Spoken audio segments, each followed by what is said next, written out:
Welcome to That's No Class. I'm Brian Baruman. And I'm Morgan Darian. Welcome back to the home of class. Thanks for being here with us. We finally did what a lot of you guys are still holding out on doing. We got rid of our pandemic exercise bike. Oh, yeah, we did. Literally gave it away. Yeah, we did. When we spent $1,000 on the thing. It's not a Peloton. We're not that rich. You were so mad when it wasn't coming in the mail. Well, we had to wait like 2-3 months for the thing. Yeah, as I'm sure you all did. Yeah. We enjoyed our time together, though. Mm-hmm. But now that time is done. Goodbye. We made one of Morgan's coworkers very happy. Yeah. Super cool. I love it when I can give something away that, like, it kind of costs me a lot. But, like, if someone's really happy to receive it, I'm like, yes. Yeah. Like, we made their day. Exactly. And probably week. Yeah. We're out a couple hundo, but whatever. Back in the gym, baby. Who cares? Back in the gym. What's money? Throwing some punches. Yeah. Lifting some weights. We'll do that later after the show. But now let's get to some news. Now here's the news.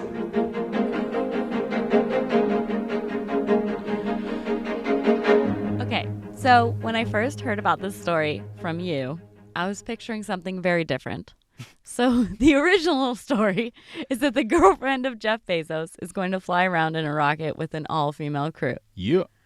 Which is cool. But I was picturing her as a badass, like, pilot or something. Instead, I'm greeted by a picture of her in a little white dress wearing cowboy boots, which, you know, cute look. They love cute cowboy look. boots. Him and her love them some boots. But I was like wanting her to be like a fighter pilot wearing aviators, leading this group of women into space, right? Why did you think she was a fighter I don't know. pilot? That was just in my head like that. So when I saw this picture, I was like, what is this? The other problem I had in researching the story, by the way, there will be very little news right now. I'm just going to tell you my process. So the other problem is that at first I looked up the wrong thing on Google and I typed in all-female crew going to Mars because I thought you mentioned Mars. That would be a much would be a much bigger story than going to the moon. So I was like, oh my gosh, this random lady's going to Mars? What? But she's not going to Mars. No. That would be insane. They're not even going to the moon. So then I got sidetracked because there was a bunch of interesting stuff on why they're training a lot of women to go to Mars, saying that women are better equipped to handle the isolation of the long trip.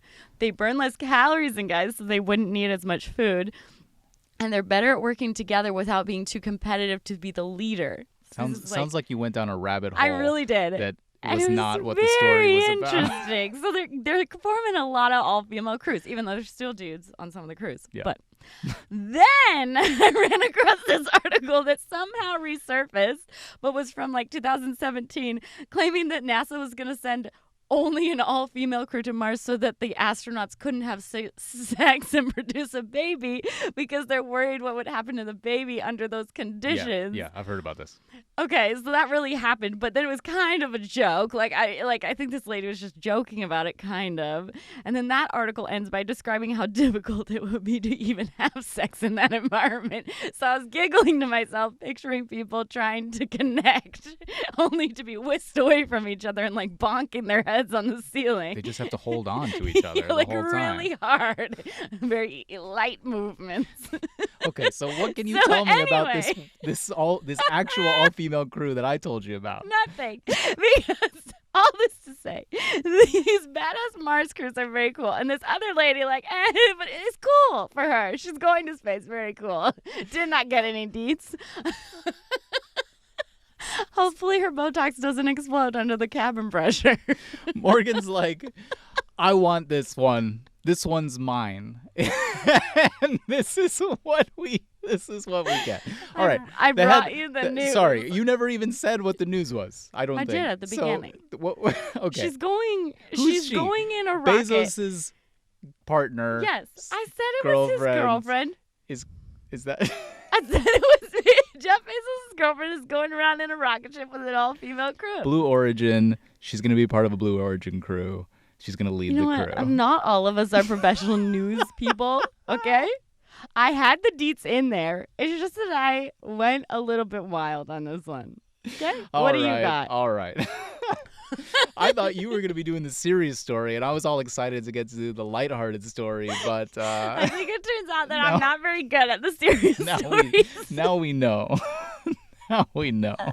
Okay. Okay. All right. So, my story. Okay. So, you all might have heard that the Oscar nominations are out. Yes. Shout out to Everything Everywhere All at Once. Oh, I hope it wins all of it Come on. and puts Hollywood on notice. Yes. But anyway, So good. Oscar season also means Razzie season. Oh, I love Razzys season. You don't know what the Razzies are. They're also known as the Golden Raspberries. They're basically the anti-Oscars. They are the awards for the worst in film. And I think they're always good for a laugh. My Yeah. personal favorite every year is the Lifetime Achievement Award. Oh my God, I didn't even know Yeah, that was Bruce a Willis thing. got it last year, I'm pretty sure. But Okay. this year they're facing some backlash. Oh, why? The reason is they've nominated a 12-year-old girl in the worst actress category, No, you can't do that. which is mean. That is so mean and horrible. She's 12. So her name You can't freaking do that. it's messed up. It's messed up. What freaking turd holes? Her name is Ryan Kira Armstrong. She Okay. starred in a movie called Firestarter. Came out last year. Okay. It seems to be about a girl who has pyrokinetic powers. Okay. Meaning she can start fires with her mind. Sure. As one does. Blow things up, shoot Dope. flames. Down. I say that because this is the level of film that we're dealing with Why here. would you choose a film that freaking no one has seen, too? That is so mean. I mean, to single out this girl in this low-rent movie is a wild choice, but the backlash has been swift. Good. So people are saying that it's horrible, which it is. Yeah, it's stupid. This poor girl, she's just trying to act. Just like, what the hell, man? And now her name will forever be associated with this on the internet. Maybe she'll get something Which out of is it. Maybe awful. someone will take Maybe- pity on her. Yeah, and be maybe like, someone "Let will me give her a great resurrect role. you." Yeah, in a great movie. But the Razzies did apologize, and they say that they have removed her name from the ballot, Okay. and they will no longer nominate people under 18 years old for their Hello? awards. Hello. Don't do anything to anyone under 18, okay? Just stay away. Yeah, it's rough. I hope she's okay, and I hope she so keeps too. God, hope she my keeps on heart. acting. Can you imagine you're 12? It would be God. really awful. That poor kid. But the Razzies are 100% right on the Tom Hanks nomination I for knew Elvis. you were gonna talk about So bad. Tom Hanks, take a rest. Because, I have my own awards. It's called the Steve Carell Award, Yes. and you're the only nominee I got. So take a couple years off, please. All right. When we come back, God. a magic book I found has become the inspiration for a new segment. And our scale of joy got a little bit of an adjustment. Oh, nice. Thanks Yeah. so much for being here with us. I would never nominate you guys for Razzys. We'll be right back.